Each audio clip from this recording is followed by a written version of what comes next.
Irmãos, olha só que testemunho forte e impactante que eu tenho certeza que vai edificar a sua fé. Mas antes, deixe o seu like nesse vídeo, comente, compartilhe e, é claro, inscreva-se no nosso canal. Na descrição do vídeo, como sempre, eu vou deixar o link do episódio completo que você vai encontrar no canal Evne Braga. Então assista esse corte comigo e depois assista o episódio completo lá no canal Evne Braga. Vamos ver o vídeo. Eu vim de uma família boa, de boa índole, boa reputação. Meus pais sempre trabalharam para dar o melhor para mim e para os meus irmãos. E sempre estudei em colégio bom. Minha mãe sempre preservou meus estudos e ia muito bem. E como pobre, né, vamos falar assim, minha mãe sempre me deu tudo que eu queria. Sempre estudei em colégios particulares. Minha mãe sempre preservou os meus estudos e vivi uma infância muito bem, para a glória de Deus. Né? Diferente de muitas pessoas, né, que vivem uma vida miseráveis, né, com pai e mãe, não tem um recurso, mas eu sempre tive. Entrei nessa vida por opção minha, mas eu sempre tive uma vida muito boa. Meu Deus. Eu, com 10 anos de idade, eu conheci o meu esposo, que tinha 11 anos de idade. 11 anos? E eu tinha 10, porque a família dele vivia... eles viviam na rua onde a minha mãe mora, né? Moram até hoje, a família dele ainda mora lá, e minha mãe não. Então, nós se conhecemos ali. A partir deste momento, nós não se vimos mais, ele... foi morar em outro bairro. Vocês se conheceram nessa rua, vocês tinham 11 anos, brincavam ali, normal, não tinha nenhum envolvimento com negócio de maloqueiragem. Não, de jeito nenhum. Né? Aí agora a família dele se muda, vai para outro lugar. Pronto, a família dele vai para outro lugar, eu também vou para outro lugar. Aqui em Maceió? Isso. E quando ele está com 18 anos e eu estou com 17 anos, nós se reencontramos novamente. Mas a vida dele não era a mesma. Nossa. Né? 7 anos depois... Já tinha vivido muita coisa. Influência de outras amizades. Influência de outras amizades. Já veio com uma carga muito pesada e nós se reencontramos. E você... Até então, a vida tranquila. Isso, tranquila. Minha vida tranquila. Nada demais. Até porque eu tinha 17 anos, ia fazer 18 anos, mas a minha mãe sempre foi muito rigorosa. 10 horas, portão fechado, não sai, ninguém entra. Então, minha mãe sempre foi muito rigorosa comigo. Já tinha namorado nesse meio tempo? Já tive alguns namorados. Antes de ele voltar, né? Isso.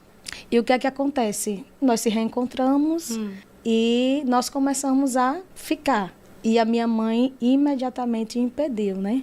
Na época, eu não entendia, né? E hoje eu entendo que a mãe, ela só quer o bem para o filho. E foi aquela reviravolta, porque eu quero e ela não quer, porque já sabia da situação, já sabia da índole, do que tinha acontecido, que ela procurou saber. E ela disse que não queria eu com ele, de forma nenhuma. E eu decidi sair de casa por conta disso. Saí da casa da minha mãe, fui morar na casa dos pais dele, da mãe dele. Como foi isso? Fugiu? Saí de casa sem pedir permissão. Pegou as coisas e foi embora? Foi embora. Você tinha 17 anos? Isso. Era de menor ainda? Isso. E Estudava, trabalhava e minha mãe ficou, né, chateada. Eu fui morar em outra rua, próximo à casa da minha mãe. Minha mãe ficou super chateada, não falava mais comigo, mas depois foi quebrando todo esse, né, protocolo, por ela amar, por ela ter um cuidado, que hoje eu vejo, que antes não via, né? Achava que não quer impedir, não quer deixar eu viver. Então, tudo isso se passa na cabeça de um adolescente, né? Eu sei o que é bom pra mim. Isso, eu sei o que é bom pra mim. Eu gosto dele de verdade. Isso, eu já sou dona do meu nariz. Isso. E fui morar na casa da mãe dele. E o que é que acontece? Fui morar na casa da mãe dele, ele não tinha trabalho. Eu deixei de trabalhar porque eu trabalhava num supermercado, que a minha mãe trabalhava no supermercado e arrumou pra mim trabalhar como promotora de vendas. E quando eu fui morar com ele, eu deixei. Não vou trabalhar mais. E a renda?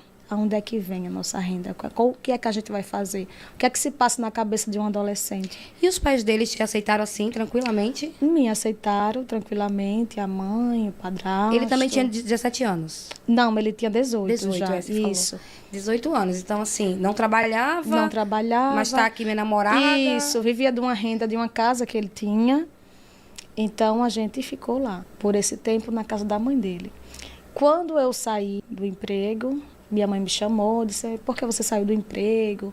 E tudo isso porque a vida foi desmoronando. Foi aberta um buraco e foi se formando uma cratera. Um abismo puxa o outro, né? Isso.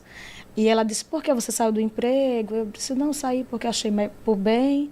E ele achou por bem nós pegarmos o dinheiro que eu saí do emprego e comprar entorpecentes. Do nada assim, ou ele já mexia com isso? Eu creio que ele já mexia com isso, né? Eu creio que ele já mexia, mas eu não sabia. E ele começou a vender. Como é que você aceitou essa ideia quando ele falou assim, não, vamos pegar esse dinheiro, vamos comprar entorpecentes para... Como é que o primeiro impacto, assim, vamos? Você era influenciada ainda por ele, assim, ou você teve um posicionamento diferente? Não, eu fiz também, né? Eu saí de uma caixinha da casa da minha mãe, que eu não podia sair, eu não podia ir para as festas, era bem rigoroso, e agora eu estava querendo viver coisas novas, né? Coisas uma ilusão do mundo. Me libertar, vamos dizer. É um mundo totalmente diferente, né? Isso. Vamos me libertar. Então, aceitei. Ou queira ou não, eu era conivente, né? Com o que ele estava fazendo. E ele começou a vender entorpecentes. Ele passou por 4 presídios daqui de Maceió, né? Os 4 presídios bem falados daqui de Maceió. E eu tive que puxar as 4 cadeias dele. Como é isso? Puxar a cadeia é você ir visitar o seu esposo, né? Mas vamos voltar aqui. Ele sugeriu de vender e vocês começaram a vender. Virou um ponto. Isso, começamos a vender. E você ia vender? Você que ia ter a pessoa ou eles vinham até você? Não, ele vendia, né? O meu esposo vendia entorpecentes. E eu era conivente com tudo isso. E a mãe dele também não sabia. Ela não aceitava isso? Não aceitava. Ele cortava, tinha um lugar que ele cortava, ajeitava tudo e vendia na rua. Tinha um ponto de vender na rua. Que você não sabia onde era? Não. Você ia junto? Não ia junto. E a mãe dele não sabia. Nossa. Não sabia. E dava o dinheiro para vocês isso? Dava o dinheiro, a gente ia se divertir, ia curtir, né? A mãe dele desconfiava assim, de onde tá vindo esse dinheiro. E foi quando ele caiu no primeiro presídio. Ele vendendo. A polícia chegou? Isso, invadiu. A casa né? Não. Pegou ele na rua e ele foi preso. O primeiro presídio que ele passou. Nessa época eu estava gestante, né?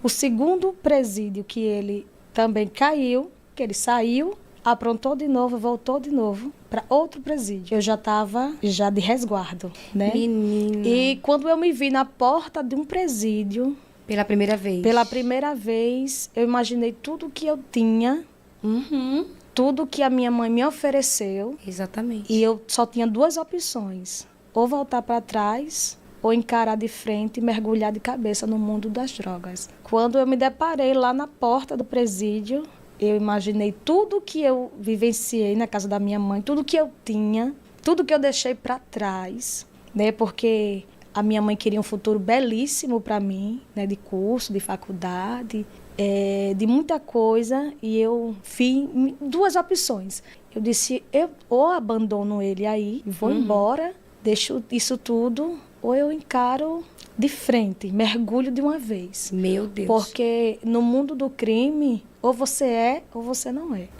Então eu disse, eu vou mergulhar de cabeça e vou enfrentar tudo isso. E você gestante? Eu gestante. Quantos meses? Eu já estava com 7 meses, eu acho. Então já estava com a barriga já grandinha. Com 7 meses. Fazia todo aquele percurso gestante, aquele percurso todinho para ir visitar a pé, né? Que a gente vai de pé, vai levando as coisas. É dia de domingo, né? Na época era dia de sábado, também tinha pernoite, dormia lá. Tinha pernoite na época e a gente dormia lá. O que é que acontece? No mesmo quarto que eu... Dormia. Todo mundo junto. Isso. O que é que acontece? Passei por esses 4 presídios, para resumir, né? Foi muito triste.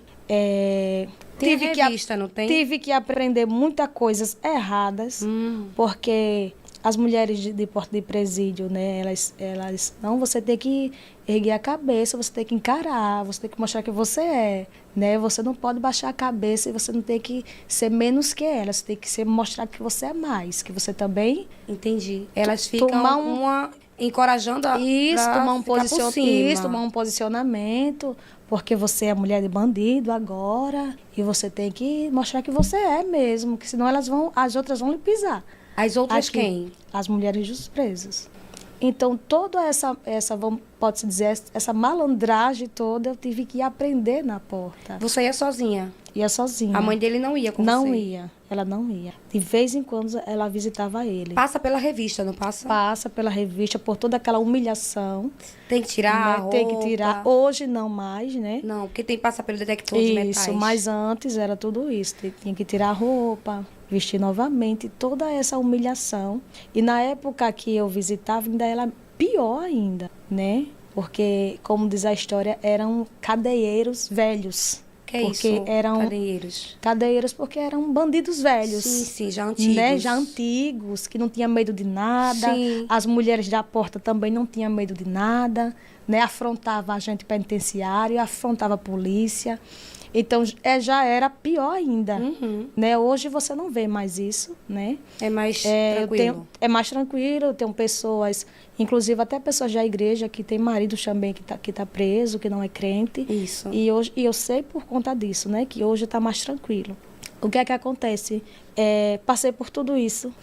Quando ele saiu, né? Antes que ele saísse de lá do presídio, a minha mãe vendia uns escapulários. Um escapuláriozinho que dentro tinha uns versículos bíblicos. Sim, eu sei. Que abria e tinha uns... Parece uma Bíblia pequenininha. Isso, ela vendia. E dentro tem as mensagenzinhas, Sim, né? a minha Os mãe... versículos. Isso, a minha mãe vendia. E eu disse, vou levar um desse para ele. Que ele falava muito do amor de Deus, falava que ia se converter quando saísse, falava muito isso, escutava, né, os louvores dentro do presídio. Tinha culto lá dentro? Tinha culto, tinha rádio, né, para eles escutarem. Sim. E o que é que acontece? Aí eu disse, vou levar um escapulário, e dentro desse escapulário tem vários versículos. Toda vez que você for dormir, você tira um. Ele tá certo, mas não vou entender nada. Eu disse, não, a gente não entende agora, depois a gente vai entender. Olha só, isso aí nem tinha citado Jesus ainda, não conhecia. Não, mas eu falava muito com Deus. Que bom. Falava muito. E o que é que acontece? Quando eu levei, ele disse, mas, amor, toda vez só cai nesse mesmo versículo. Eu disse, mas só tem um versículo de cada coisa. Sim. Não tem vários. Ele sempre puxava o mesmo. Sempre puxava o mesmo. Aí eu disse, qual é o versículo? Me fale. Mas Deus escolheu as coisas loucas deste mundo para confundir as sábias. Glória a Deus. E Deus escolheu as coisas fracas deste mundo para confundir as fortes.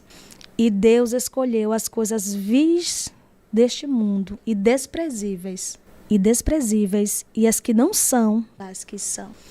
E ele poderoso, hein? E ele Palavra. só tirava esse versículo. Ele dizia, o que é que tu acha? O que é que Deus quer falar comigo? Eu disse, eu não sei, mas depois a gente vai saber, né? E hoje eu entendo o que Deus ele queria para a vida dele. Um homem desprezível, né? Que estava dentro do presídio, que ninguém dava nada. Exatamente. Né? E hoje o Senhor fez essa transformação. Como o Senhor é lindo, né? É lindo e poderoso. Meu Deus. E quando ele saiu do presídio, pela última vez... Ele passou quanto tempo? Ele passou 1 ano em um, 2 anos em outro, meses em um, e assim foi. Foram quantas vezes? Foram presos? 4 vezes. 4 vezes. Isso. O que é que acontece? Quando ele saiu de lá, saiu sem emprego, que já não tinha. Quando ele saiu pela última vez, eu disse a ele, eu não aguento mais.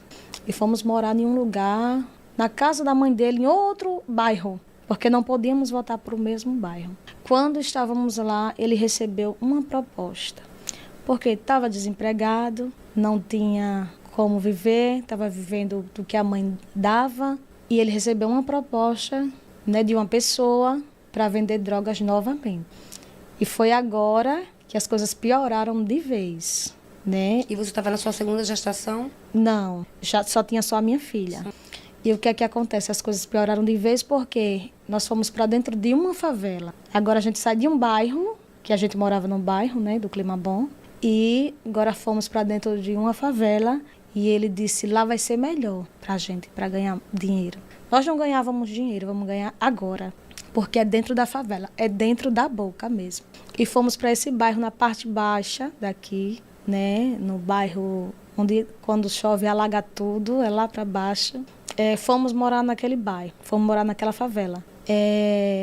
Com a expectativa de que não, vai dar certo, nós vamos ganhar dinheiro mesmo, vamos ter coisa boa. Porque hoje o jovem se ilude com isso, se ilude.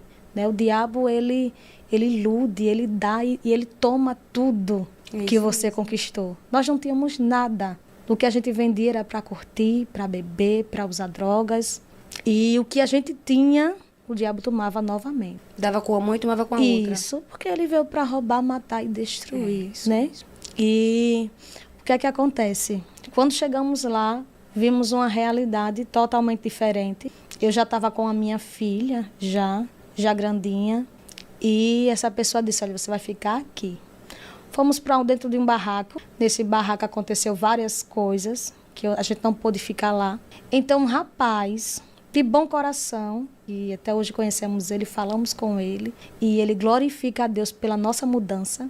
E esse rapaz disse, você deu um lugar para vocês ficarem. E esse lugar era uma pocilga de porcos. Pocilga? Pocilga de porcos.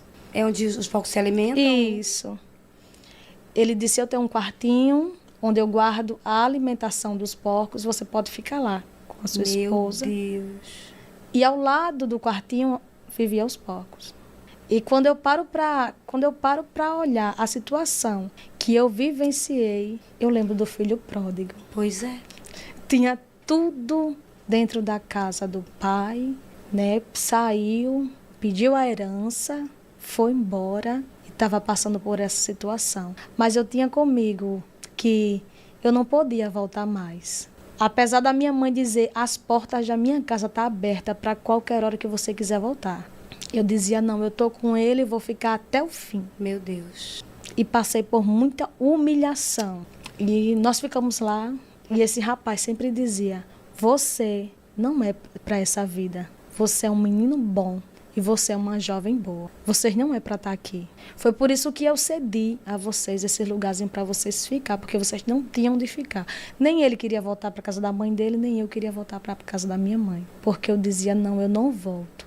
Vamos dizer, estava com ego, eu não quero ir. Não dizia nada para minha família, nunca disse nada o que eu passei para minha mãe. Nunca. Não compartilhava com ela? Não. Ela nem imaginava o que você estava passando? E sempre que ela ligava, meu pai ligava, eu dizia, tá bem.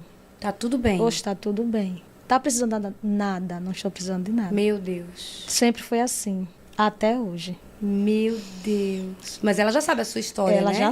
Ela já sabe. E o que é que acontece? Ficamos lá por um tempo, neste lugar. Quando nós ia tomar banho, escovar os dentes, tinha que passar por lá, pelos porcos, para ir tomar banho num cantinho lá que tinha uma torneira. Então lá a gente escovava os dentes, lá a gente fazia a nossa higienização, pronto. E lá tocava o barco para vender entorpecentes, para ganhar dinheiro. Para gastar tudo de novo. Para gastar tudo com drogas. O que é que acontece? Passamos um bom tempo dessa forma. Vocês consumiam? Também, ele principalmente, porque ele não queria que eu fizesse, não queria que eu usasse. Mas no momento que ele se distraía, eu usava também. Tem coisas que eu estou falando aqui que é inédito para minha família, porque a minha mãe não sabe. Não sabe. Não sabe que eu vendia, não sabe que eu usava, está sabendo agora. Meu Deus. Né? Vai ficar sabendo agora.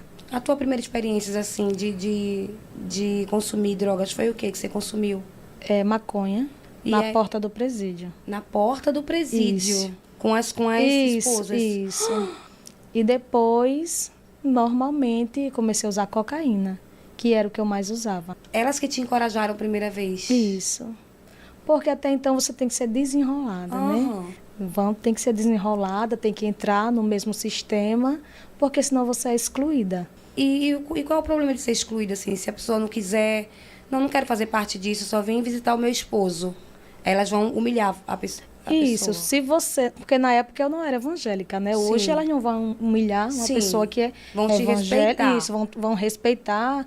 Antes não. Antes ou você é ou não é. Entendeu? O que é que acontece? Passamos um tempo na favela neste lugar. Entre idas e vindas, porque nós se separamos por várias vezes. Foi. Brigamos muito, se separamos. E entre essas indas e vindas, eu tinha uma colega lá dentro da favela também, que vendia também. Ela disse, venha morar aqui comigo. E eu fui morar com ela, né? Ela, gestante, vendia também. Eu comecei a morar com ela. E a gente estava separado, mas só que eu não falava nada para minha família, nem para minha mãe. Não dizia ele que estava separada, tocava o barco lá também. O que é que acontece? Essa mesma pessoa que ofereceu a ele para que ele trabalhasse lá dentro da favela, trabalho, né? Essa oportunidade dentro da favela com entorpecente foi a mesma que me ofereceu. E foi aonde eu entrei para vender também. Para os dois, ofereceu para os dois. Quando você separou dele, dessas indas e vindas, a pessoa procurou você também. Ele chegou dentro da favela por esta oportunidade, por esta pessoa ter oferecido para ele vender lá. Né? Abriu a porta para ele vender lá. E agora, como eu não estava mais com ele, ele também, esse rapaz também me ofereceu esta oportunidade. E foi onde eu disse, não estou com ele, né? Ele vivia comigo, mas não queria que eu se envolvesse e fizesse nada, nem usasse, nem vendesse. Era só ele. Mas como eu não estava com ele na época, nessa ida e vinda, eu digo, não, vou entrar também de cabeça e vou fazer o que eu já aprendi. E eu comecei também a vender entorpecente dentro da favela. Meu Deus. E o que é que acontece? Nessas indas e vindas, aí onde eu entro no meu testemunho, né? Ele já foi alvejado e já foi preso. E sempre disse, vou me converter. E nada, só promessas. Lá dentro ele consegue se firmar, quando sai, isso, volta. Só promessa. E foi necessário, hoje eu vejo que foi necessário isso acontecer, né? Eu não entendia, porque eu dizia, por que está acontecendo isso comigo? Aconteceu tudo isso. Hoje eu entendo que tudo é para a glória de Deus. O que é que acontece? Nessas indas e vindas, nós começamos a beber, começamos a usar droga. E nós entramos em uma discussão. E, de repente, eu fiquei com muita dor de cabeça. E eu dizia, rapaz, vamos parar de beber. Não, vou beber. E entramos em discussão. Eu entrei no quarto e a minha cabeça começou a doer. Do nada? Do nada, muito forte. Tinha bebido? Tinha bebido também, tinha usado drogas também. Sim. E eu liguei para o meu pai e disse, pai, venha me buscar, não estou aguentando. Meu pai morava no Climabom, mora até hoje, e ele, não, aguenta um pouquinho que eu vou lhe buscar aí. Ele desceu, na época a gente morava na Nova Vila, e ele desceu, me buscou, e ele disse, você vai para casa do seu pai? Eu disse, vou, que eu estou com muita dor de cabeça. E eu cheguei na casa do meu pai e ele disse, por que você bebeu? Por que você usou droga? Você sabe que você não pode estar fazendo essas coisas. Tá com dor de cabeça, pega a menina, dê a sua tia para ela cuidar e vá se deitar um pouco. Minha mãe não estava viajando. O que é que acontece? Eu passei a noite todinha debaixo de um chuveiro, vomitando verde, com a cabeça estourando de dor. E eu debaixo de um chuveiro, eu amanheci o dia debaixo de um chuveiro. Meu Deus. Só a mão de Deus na minha vida.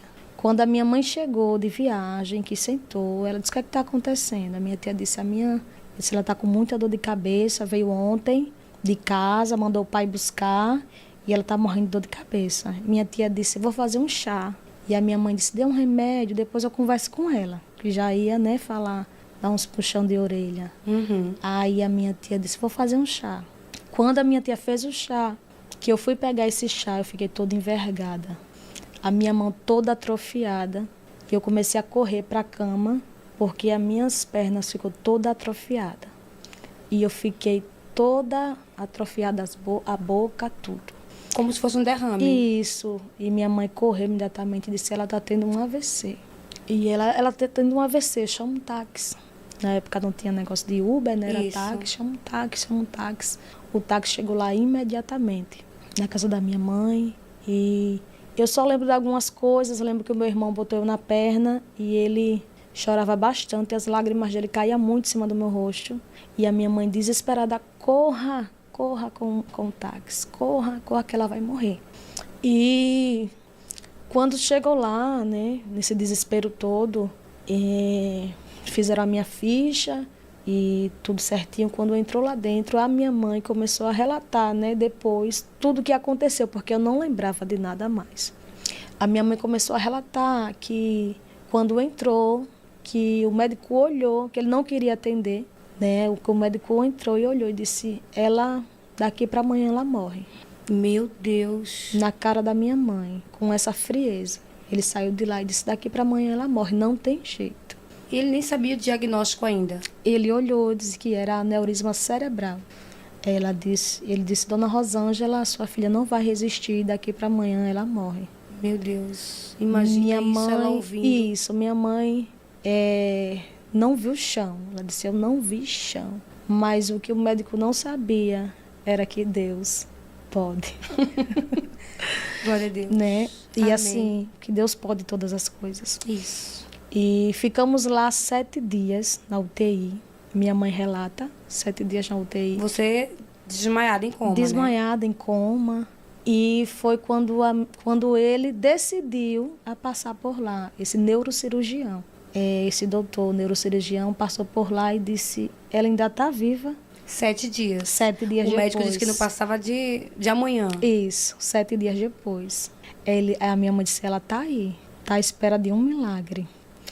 E ele olhou para minha mãe e disse: eu vou operar ela. Eu vou operar. Que é uma cirurgia muito melindrosa, né? Muito complicada.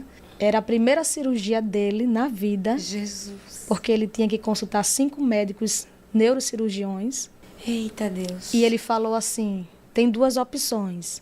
Tem a cirurgia pelo umbigo, né? Tem a cirurgia abrindo a cabeça dela. Pelo umbigo? Isso. O aneurisma é na cabeça. Isso. E faz pelo umbigo Isso. também. Mas eu fazendo pelo umbigo, de outra forma, corre o risco dela poder voltar depois. O que é que você sugere? Ou abrindo a cabeça, que também corre o risco dela ir para a mesa de cirurgia e não voltar mais. Minha mãe disse: seja o que Deus quiser, e vamos abrir a cabeça dela e você vai fazer essa cirurgia. Quer dizer, ele não, né? O Senhor O que Senhor fez. que fez toda a minha cirurgia. Nesse processo todo que nós estávamos dentro da sala, minha mãe disse que entrou pessoas com o mesmo problema que eu e não resistiu. É muito comum um aneurisma ser morte, né? Isso. Matar. Isso. Porque a estatística é pouca de quem sobrevive, né? É muito raro. Até porque o meu avô também morreu, né, de aneurisma. E entrou uma menina de 17 anos dentro da sala e não resistiu. Meu Deus do céu. Você imagina a cabeça da minha mãe dentro... Vendo tudo aquilo. Vendo tudo aquilo, Sim. naquele aperreio, naquela ansiedade. Jesus. E correram, né, a minha mãe e meu pai atrás de recurso para querer fazer pago. Não conseguiram. Mas o médico disse: vamos operar, né? Qual foi o hospital que você ficou? Foi, não lembro, Sim. o hospital. Foi aqui em Maceió? Foi sim. E o que é que acontece? Vamos operar, vamos marcar a cirurgia dela. Mas antes dessa cirurgia, né, Deus já estava operando um milagre fora. É que meu esposo estava dentro de uma favela quando ele aceitou a Jesus. Como? Aí você passando por isso, e enquanto isso, Deus trabalhando com teu esposo. Deus trabalhando com ele no lado de fora. Deus usou a vida de um pastor, Gerson, junto com a sua esposa missionária Raquel, que são do Vegel, e foram até a favela e viu o desespero dele, o desespero do meu esposo. Ele estava escutando, né, a palavra de Deus, eles foram evangelizar na favela onde a gente morava, e o meu esposo estava lá. E ele contou ao meu esposo da minha história, que eu estava internada, que eu estava entre a vida e a morte, que se a minha esposa morrer, eu também vou me matar, né? Que eu amo a minha esposa. E esse pastor agarrou a causa dele e disse: você quer aceitar Jesus agora? Sua esposa vai ser salva, o Senhor vai curar sua esposa. E ele quer. Aleluia. E ele aceitou Jesus dentro da favela, se ajoelhou na favela. E ele aceitou Jesus. E o pastor disse: eu vou agarrar a sua causa. Vamos orar pela vida dela, vamos interceder, vamos entrar em um propósito e Deus vai curar a vida dela. E eu quero que vocês vão lá no hospital, ela está lá, vão lá fazer a visita, eu quero que vocês vão. E a minha mãe, nesse meio termo todo, já não gostava do nosso relacionamento. A minha mãe queria até impedir do meu esposo ir para lá, para o hospital. E ela disse, Dona Rosa, eu estou mandando 4 irmãos para orar pela Naira aí. Ele disse. Isso. E antes da cirurgia. E ela queria a todo custo impedir. A minha mãe sempre foi católica, muito roxa, e queria impedir. Tremendo foi para ele chegar até essa sala, né? E quando chegou lá, foi aquilo tudo, mas minha irmã decidiu que eles fizessem essa oração antes da cirurgia. E eles oraram. Foram uma irmã com ele, e a irmã disse, quando saiu, que conversou com meu esposo, disse, a sua esposa, ela vai ser curada, porque eu via o espírito de morte saindo da vida dela. Meu Deus. Ela vai ser curada. E ele intercedendo do lado de fora, né? Junto com esse pastor e essas irmãs, que sou grata a Deus pela vida deles. Amém. E o que acontece? Entrei na sala de cirurgia. Foram 6 horas de cirurgia. A todo tempo a minha mãe sempre estava dizendo, não, a gente vai entrar, só vai tirar uma coisinha e pronto, a gente vai sair logo, logo. E não se preocupe não, a todo tempo ela passando para mim uma firmeza que não era nada. Então você não estava desacordada, não? Você estava acordada? Não, quando foi perto da cirurgia eu estava acordada. Então você viu o casal orando por você? Isso tudo, muito bem. Porque como eu vivia sedada o tempo todo, eram algumas partes que eu sabia e outras não.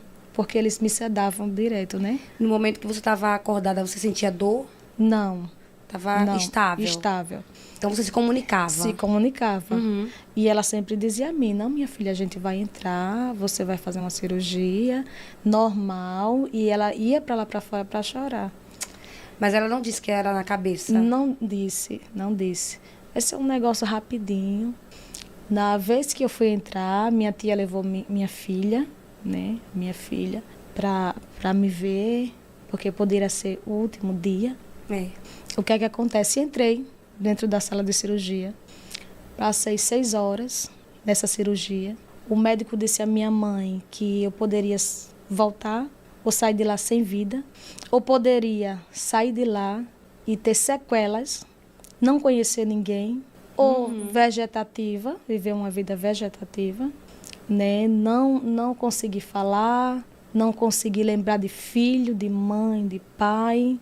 Então, perder a memória. Perder a memória. É delicada a situação da sua filha. Meu Deus, tu é milagre em cima de milagre. E a minha mãe, não, pode operar. Pode operar. E quando foi 6 horas, saí da sala de cirurgia, fui para a UTI, né? Que eles esperam para saber agora, vamos ver a recuperação da sua filha, se ela vai passar pela recuperação.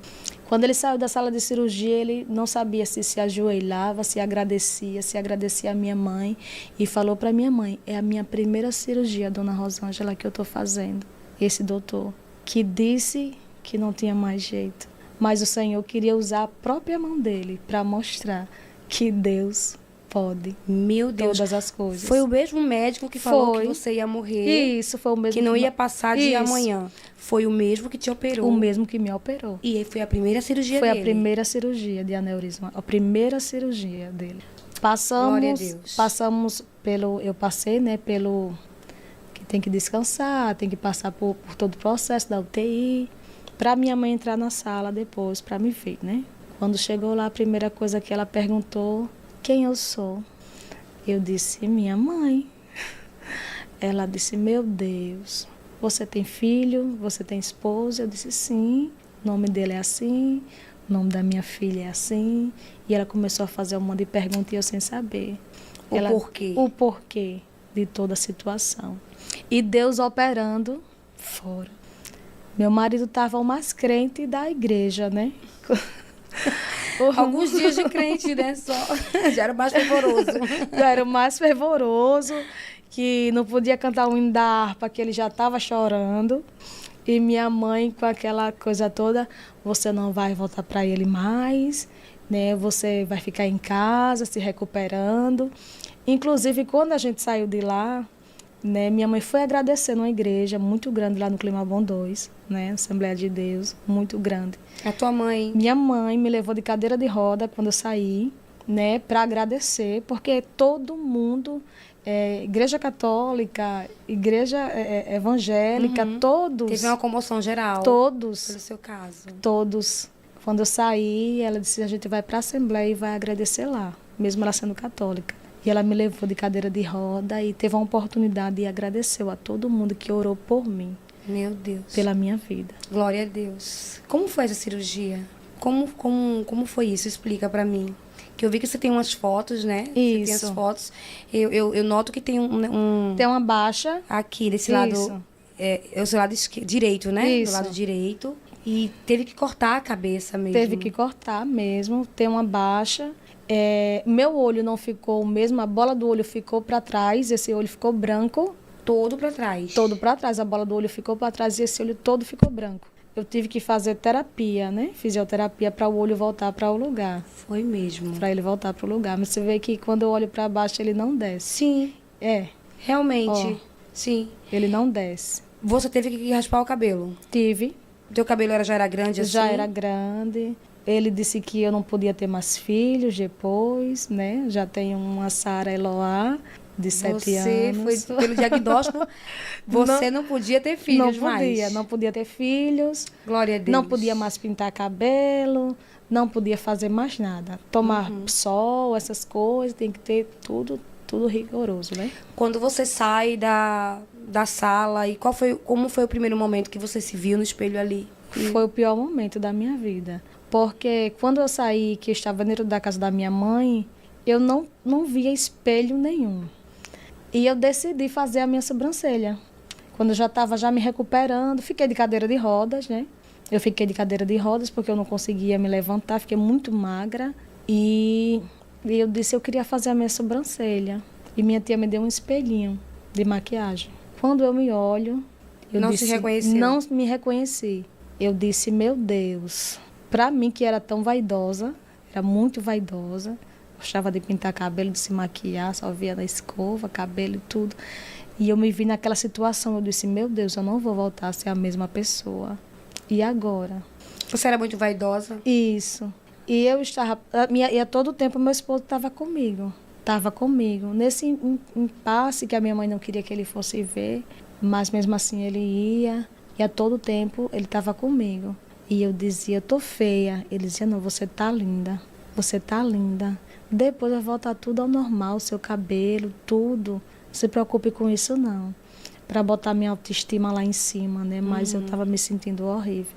Meu Deus, que bom que ele tava ali junto. Isso, e até pessoas ficaram impactadas, porque só ouviam o que a minha mãe dizia, né? Não, ela vai fazer uma cirurgia, mas vai dar tudo certo. Eu achava que eu estava do mesmo jeito, mas quando eu saí totalmente diferente do que eu era. Minha sogra, os familiares, tudo olhou assim para mim, disse, meu Deus. Passou quanto tempo no hospital? Eu passei quase um mês no hospital. Tudo. Porque faz a cirurgia e fica ali no acompanhamento. Isso, acompanhamento, a recuperação, tudo. Então, muito soro. Muito soro. Aquilo que deixa a gente inchada. Isso. Né? Isso, Esqueci tudo. agora. Fugiu. E Deus operando fora, né? Ele muito crente e Deus operou até no nosso casamento. Você já era casada no papel ou não? Ou só estava junto ali com ele? Só estava junto com ele. Quando eu saí, ele disse, agora você vai aceitar Jesus também comigo, a gente vai ser crente. E vamos.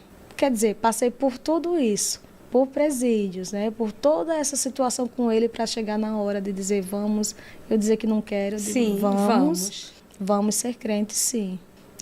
E eu aceitei Jesus, como ele já era, né? Já estava auxiliar da igreja, ficava tirando porta já. Já era auxiliar? Já, tinham botado ele na porta para auxiliar, para ajudar, para segurar ele. Sim. Né? Segurar ele. E o pastor sempre dizia, tá vendo, irmão Alexandre, o que Deus fez na vida da tua esposa, um milagre. Tá vendo através da tua esposa, rapaz, você veio para Jesus, permaneça. E o que é que acontece? Deus preparou o nosso casamento. Naquela igreja lá. Da igreja, sim, que a gente aceitou Jesus no Vegel. Preparou tudo. Tudo. Bolo, decoração. Deus preparou tudo pra Mas gente. aí a tua mãe, a relação com o teu esposo já estava melhor? Não. Já estava aceitando mais? Estava com medo ainda, Não, né? ainda estava. Uhum. Ainda estava. Ela disse, você vai casar? Eu digo, vou aceitar Jesus e vou casar com ele. Depois de tudo isso, você ainda não está nem recuperada, porque ele estava com pressa, né? Para a gente estar dentro de casa novamente, ele estava com pressa. Depois de tudo isso, eu disse, vou, mãe, eu vou aceitar Jesus e a gente vai casar. Tá certo. Então, eu vou comprar um vestido de noiva para você casar. Eu tudo Com a bem. cicatriz ainda? Com a cicatriz, com o cabelo raspado, porque não pude recuperar o meu cabelo, porque ficou muito sangue, ficou muito tempo ele engrolado e não tinha como recuperar. E teve que passar a máquina.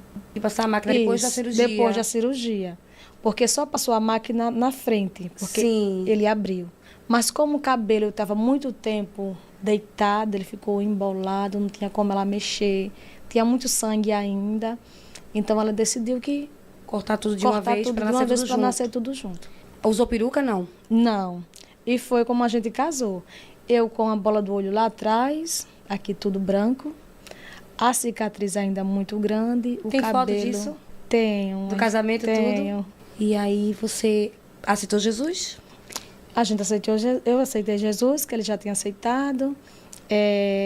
Alugamos uma casa, fomos morar. E aí começaram as promessas de Deus para a nossa vida, né? Mas como é que tu conheces Jesus? Por quê? Ele foi alcançado através do que aconteceu com você. Isso.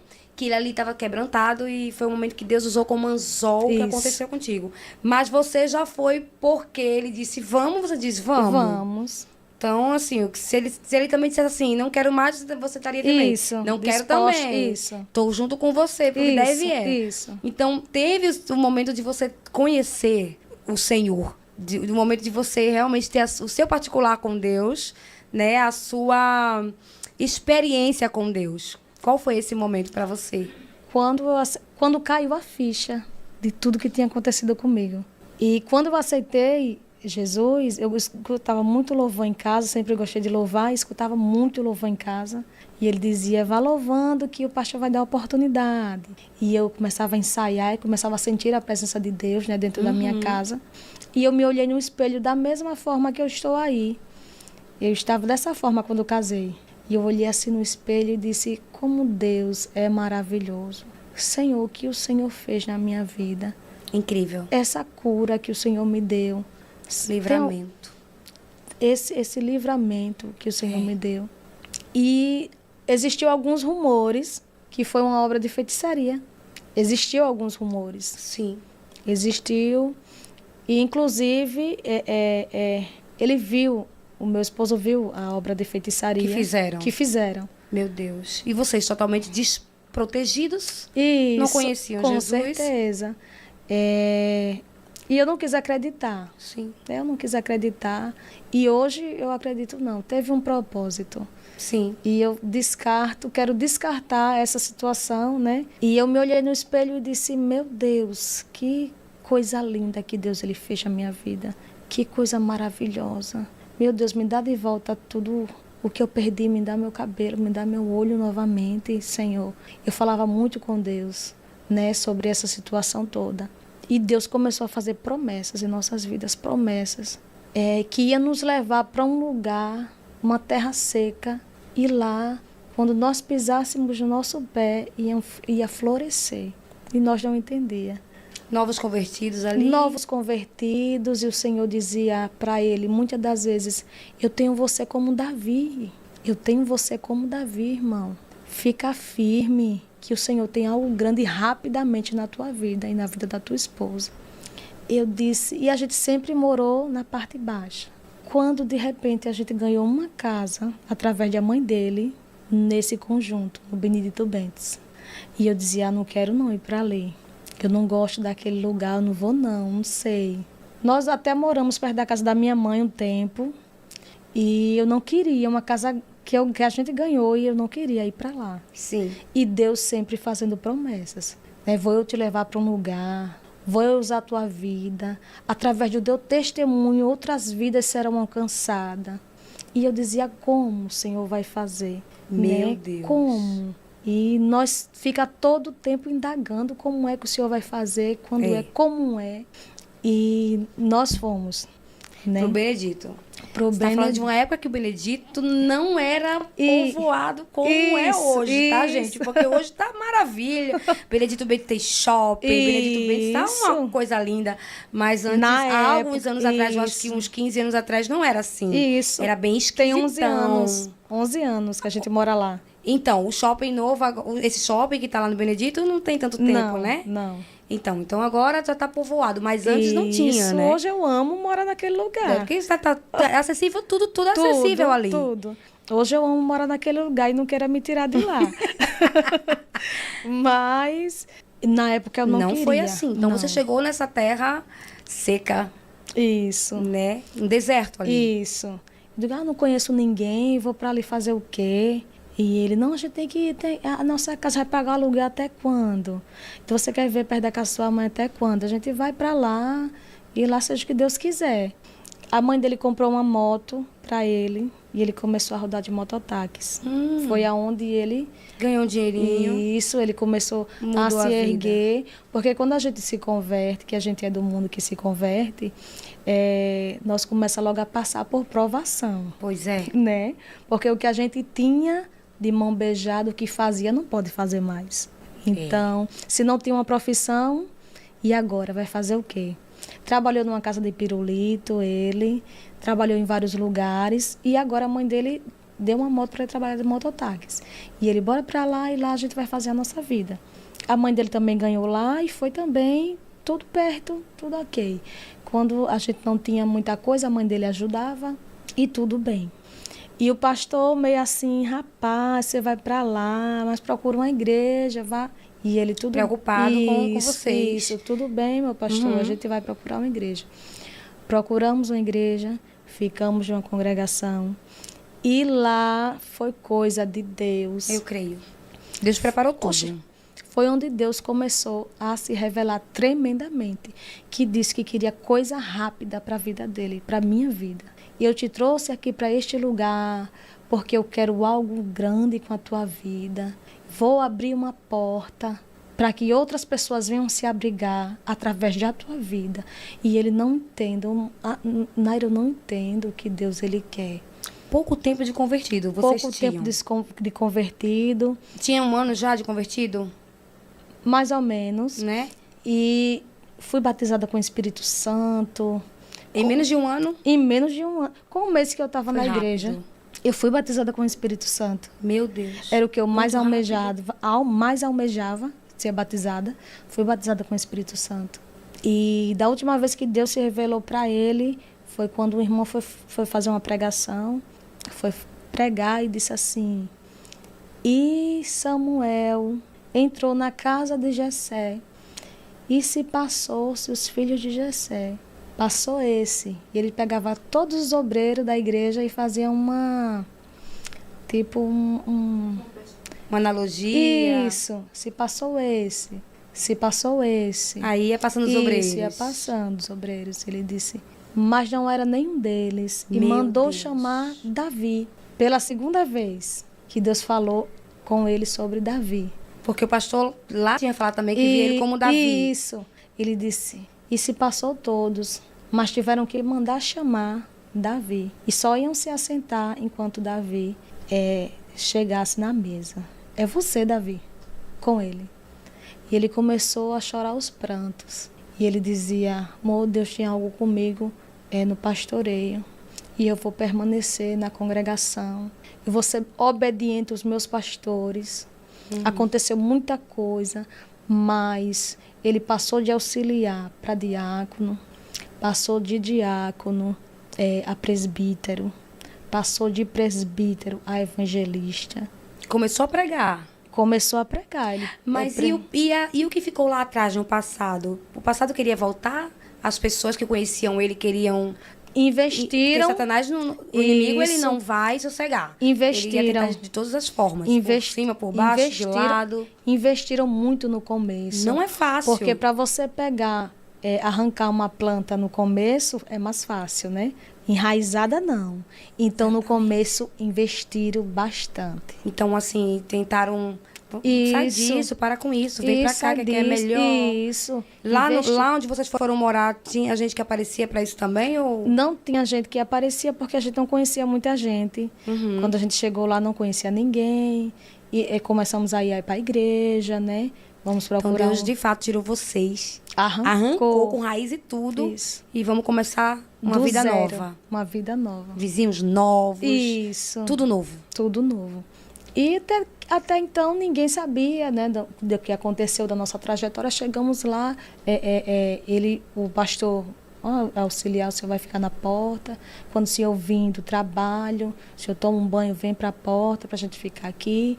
Então, tudo isso aconteceu nessa igreja, né, nessa igreja. E eu acredito que Deus tinha algo grande para nossas vidas. Vamos mergulhar de cabeça nisso, né? Viver os projetos de Deus e as promessas de Deus para nossas vidas. Sofremos muito, fomos muito humilhados. E Deus, Ele restituiu tudo. Restituiu tudo de uma forma sobrenatural. Nós não tínhamos casa, Deus deu. Nós não tínhamos transporte, o Senhor deu. Eu creio. Né? O Senhor fez tudo isso. Quando você fala que foi humilhada pelos irmãos na igreja ou foi pela família? Você fala que sofreu muito, foi muito humilhada? Foi antes, né? Dentro de uma favela, humilhada, sem ter para onde ir, morava numa pocilga, né? Sem ter uma oportunidade de vida, morando dentro de um barraco, por opção minha e dele. Mas você se via ali naquele barraco ali, mas sabia que não era para você aquilo ali, não era para né? mim. Mas no momento não tinha nenhuma esperança, nenhuma expectativa de vida de sair daquele lugar, né? Achando que não, vou ficar aqui pro resto da minha vida, né? E Deus tinha algo preparado, novo. Quem diria, né? Quem diria. Fomos para o Benedito Bentes e as pessoas de lá, do conjunto, todas que conhecem nós, conhecem a nossa história, nos respeitam de uma maneira tão grande. Glória a Deus. Tão grande. Mas não foi fácil. Não foi fácil. No começo tentaram também nos parar, né? Porque hoje a credibilidade é de uma pessoa que já vem de berço, né? Que já é uma pessoa evangélica de muito tempo. E tem pessoas que se impactam com a história. Poxa, eles veio de um lugar assim, assim, e Deus fez a transformação. Mas tem gente que não acredita. Tem gente que não dá credibilidade. Nosso Deus é o Deus das coisas improváveis e dos improváveis. Isso. Tem pessoas que não dá. Então, foi difícil e complicado pessoas aceitar o nosso ministério. Por mais que Deus falava dentro da congregação, em qualquer lugar que a gente fosse, que Deus se revelasse, para eles não achava que não vai dar certo. Eles sempre tem os irmãos de José. Isso. Tem. Sempre Deus tem. permite para não espolgar. Com certeza, com certeza. E isso eu vejo que, para mim, eu levo normalmente, que eu sei que o que Deus ele tem para nossas vidas. Você sabe de onde veio, né? Com certeza. Sim. Tem algum contato com aquelas mulheres que você conheceu lá no passado, de visitação aos presos?